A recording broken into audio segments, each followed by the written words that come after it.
L'ordre du jour appelle la discussion de la proposition de loi de M. Jimmy Pahin pour la protection des activités agricoles et des cultures marines en zone littorale. Il faut vraiment qu'on essaye de faire quelque chose pour que ces chantiers ostréicoles restent des chantiers ostréicoles.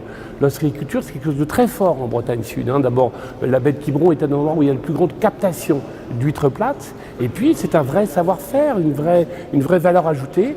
Et donc, c'est comme ça qu'on a construit cette loi pour que la SAFER, vous voyez, la SAFER qui s'occupe des terres agricoles, puisse préempter un petit peu son autorisation d'achat de 5 à 20 ans. Et c'est toute l'histoire de cette construction de cette loi qui a été décidée à un matin, un petit déjeuner avec des élus d'autres groupes majoritaires. Le foncier agricole est un sujet vaste, large. Notre littoral est aussi rare que précieux. Il est à ce titre convoité. C'est pour cette raison que nous devons le protéger. Le protéger de la pression foncière qui menace directement ses paysages, sa biodiversité et les activités agricoles qui traditionnellement s'y déploient et font son identité. C'est une notion à laquelle nous, au Mouvement démocrate, nous sommes très attachés.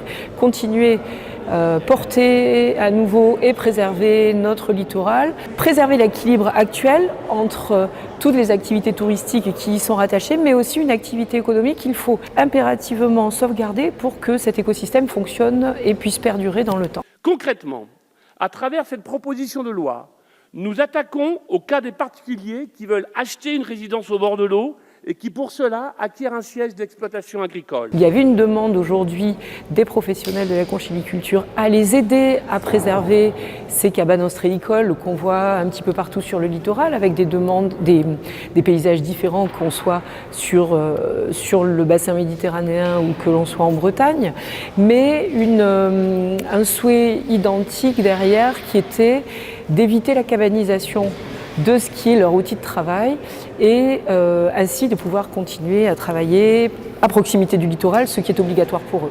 Nous serons très heureux, au nom du mouvement démocrate et apparenté, de la soutenir, mais nous espérons bien sûr aboutir à un vote unanime qui serait un excellent signal pour tous ceux qui travaillent les pieds dans l'eau et pour le meilleur. Je vais donc maintenant mettre aux voix la proposition de loi dans son ensemble. Je vais vous prier de bien vouloir regagner vos places.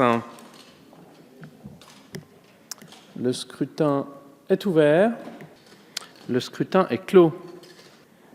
55 votants, 55 exprimés, majorité à 28, pour 55, contre 0.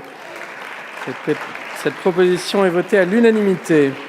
Je voulais vous remercier tous. Je voulais vous remercier, Monsieur Benoît, quand vous avez dit que je faisais aussi mon travail, ma fonction de député de la circonscription du terrain.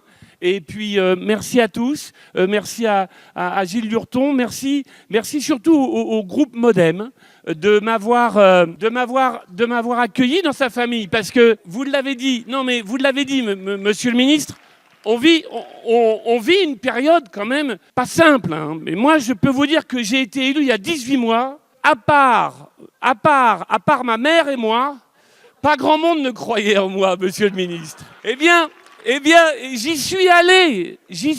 C'était des élections. J'y suis allé suivre un moment historique de l'élection d'un président de la République historique. Et c'est pour ça que je souhaite que ce travail qu'on a fait ensemble de co-construction, d'échange, on le continue.